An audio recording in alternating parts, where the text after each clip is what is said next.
네, 신종 코로나 바이러스 감염증 코로나19 국내 확진자 수가 5,700명을 넘어섰습니다. 오늘 경북에서는 36번째 사망자에 이어서 37번째 또 38번째 사망자가 발생을 했는데요. 확진자 증가세는 다소 주춤해졌고 완치 판정도 크게 늘었습니다. 네, 전문가와 함께 관련 내용 짚어보겠습니다. 최재욱 대한의사협회 과학검증위원장 나오셨습니다. 어서 오세요. 자, 아직 속단하긴 이르겠습니다만 일단 좀 증가폭은 좀 줄었습니다. 이 좀 긍정적으로 봐야 되겠습니까? 어떻게 보세요? 네, 이제 증가폭, 즉 신규 확진자의 증가폭이 이제 조금 소강 상태입니다. 네.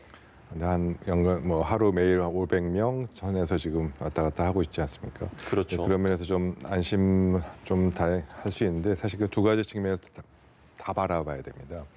지금 신천지 관련된 확진자분들 위주로 그동안 조사해 왔기 때문에 예.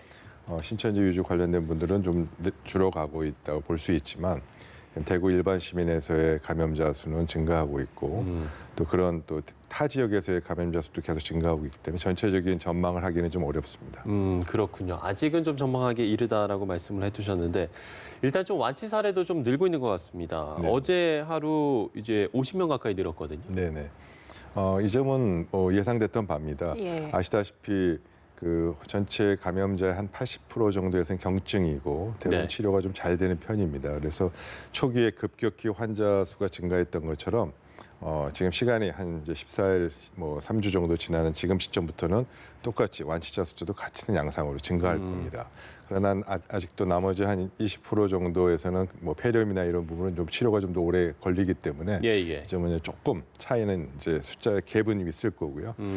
그런 면은 조금 더 들여다보고요. 하지만 확진자 수는 이제 앞으로 계속 증가할 겁니다. 네. 이 사망자는 조금 전 경북에서 추가로 2명이 발생해서 지금 38명이 됐습니다.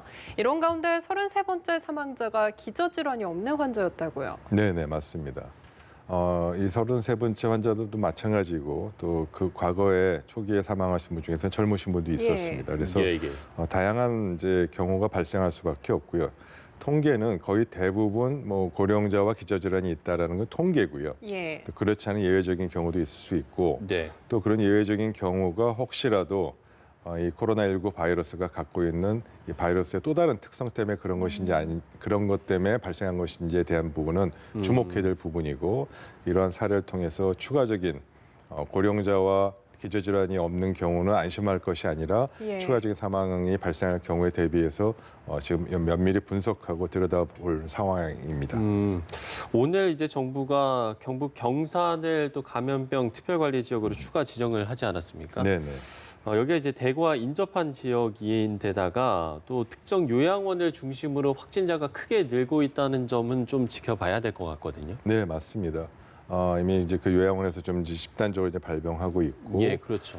그래서 어찌됐건 감염병은 산발적으로 이제 발생합니다만, 그건 이제 눈에 좀 잘 띄기 어렵고요. 감염병은 이 집단적인 그런 양상으로 폭발적으로 증가하는 경우가 중간중간 계속 발생하게 됩니다. 예.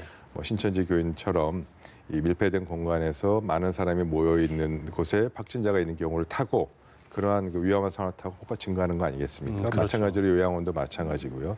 그래서 이러한 것은 이제 우선적으로 주목해서 집중해서 봐야 되겠습니다만 예. 그런 면에서 이제 좀 더 재난 지역으로 이제 선포하고 조사와 검사를 추가적으로 확대할 필요는 당연히 있어 보이고요. 예. 또 계속 강화해야 됩니다만 이러한 상황이 또 다른 곳에서도 발생하지 않도록 미리 사전에 이 추적 예방 조사하는 것들은 반드시 필요하겠다는 것을 반면교사로 삼아야 될 겁니다.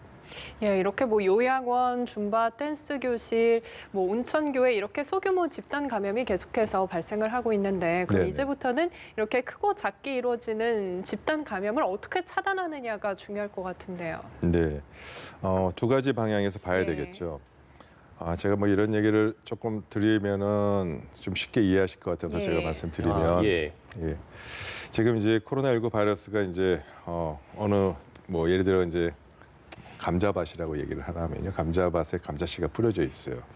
근데 지금 잘 모르는데 감자씨를 줄기를 하나 찾아서 쭉 봤더니 예. 거기에 굉장히 많은 환자들이 찾았습니다. 감자를.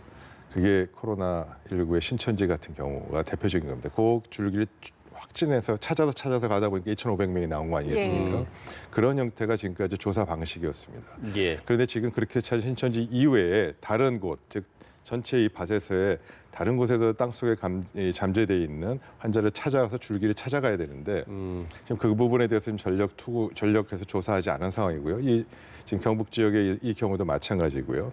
이러한 형태로 앞으로 집단 발생할 가능성이 있는 곳, 뭐 요양원이나 뭐 이 집단 시설이나 요양병원이나 또 장애인 복지 시설이나 이러한 곳들을 찾아가는 노력을 우선적으로 해야 되겠습니다만, 예. 그렇지 않고 전체 이 국내나 전체 다른 지방까지 포함해서 전국을 대상으로 지금 잠재되어 있는 이 감염을 어떻게 전체를 찾아낼 것이냐의 노력이 전체를 확인하지 않으면 이 얼마나 있는지를 지금 확인할 방법이 없습니다.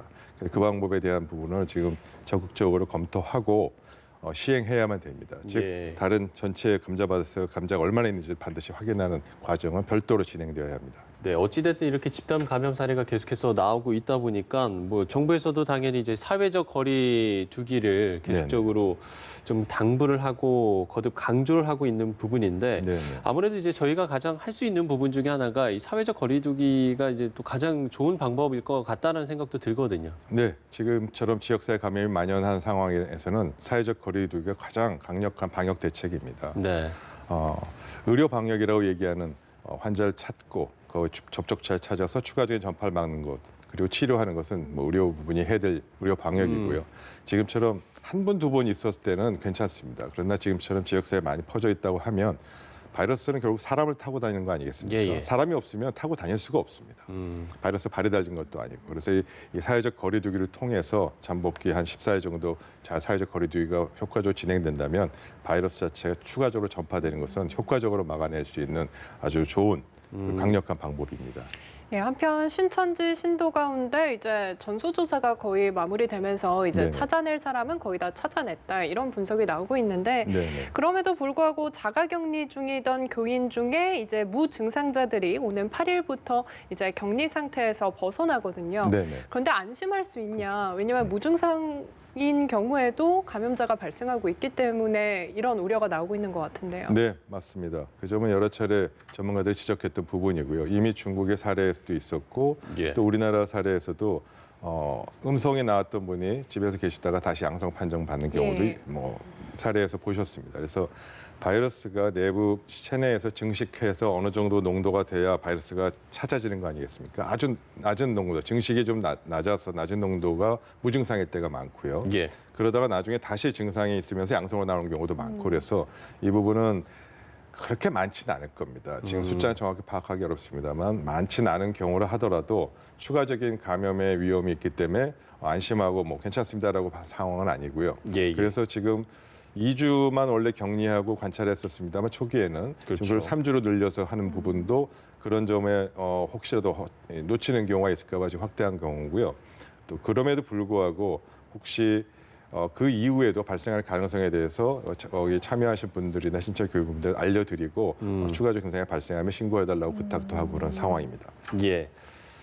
마스크 공급 문제를 좀 짚어보도록 하겠습니다. 오늘 이제 정부가 마스크 공급 추가 대책을 발표를 했습니다. 그러니까 이제 공평하게 분배되는데 초점을 맞춘 것으로 보이는데 일단 이번 이 대책이 좀 마스크 대란의 숨통이 좀 트일까요? 어떻게 보십니까? 글쎄요, 뭐 그렇지는 않을 것 같습니다. 좀 비관적인데요. 여전히 공급량 전체가 작기 때문에 네. 여전히 부족 사태는 생길 거고요. 그래서 공평한 분배가 바람직하다고 보이지는 않습니다. 오히려 네.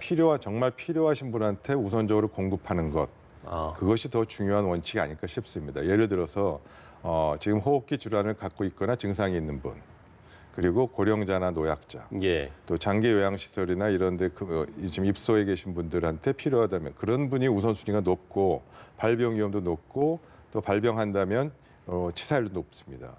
그래서 그런 분들에게 우선적으로 공급하는 것이 현재는 바람직하고요. 예. 전 그게 맞다고 생각합니다. 그리고 그 이후에 상황에 남는 이제 확보된 마스크에서는 공평한 분배가 필요하겠죠.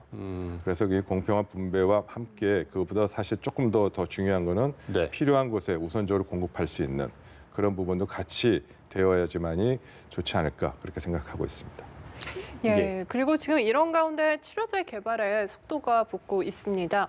국내 연구진이 사스와 메르스 항체로 코로나19에 이제 대항할 수 있는 항체를 찾아냈다라고 하던데 구체적으로 어떤 원리인가요? 어제 저도 그런 보고를 이제 사례를 보았습니다. 예. 근데 아직은 어떤 상황이라고 판단할 수는 없을 것 같고요. 왜냐하면 사스나 메르스 때의 코로나 바이러스는 지금 현재 이 코로나19 바이러스랑은 분명히 다릅니다. 예.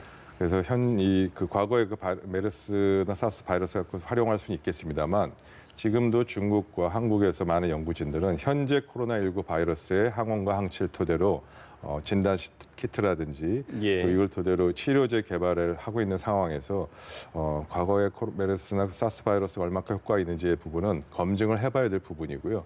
그 부분은 아직 속단하기 좀 어렵습니다. 다만 희망적이고 좀 긍정적인 거는 미국과 중국을 중심으로 해서 미국에서 치료제하고 백신 개발에 박차를 가고 있고 이미 임상 시험을 거쳐서 미국 공중보건 당국에 의하면 빠르면 금년 상반기나 여름쯤에는 치료제나 백신의 테스트 버전, 즉 이 키트를 우선적으로 좀 사용해 볼 수 있겠다는 전망을 공식적으로 했습니다. 그래서 그런 부분들은 좀 매우 희망적이고 긍정적인 신호 같습니다. 예. 자, 오늘도 코로나19와 관련된 새로운 소식들을 전문가와 함께 짚어봤습니다. 최재욱 대한의사협회 과학검증위원장이었습니다. 오늘 말씀 고맙습니다.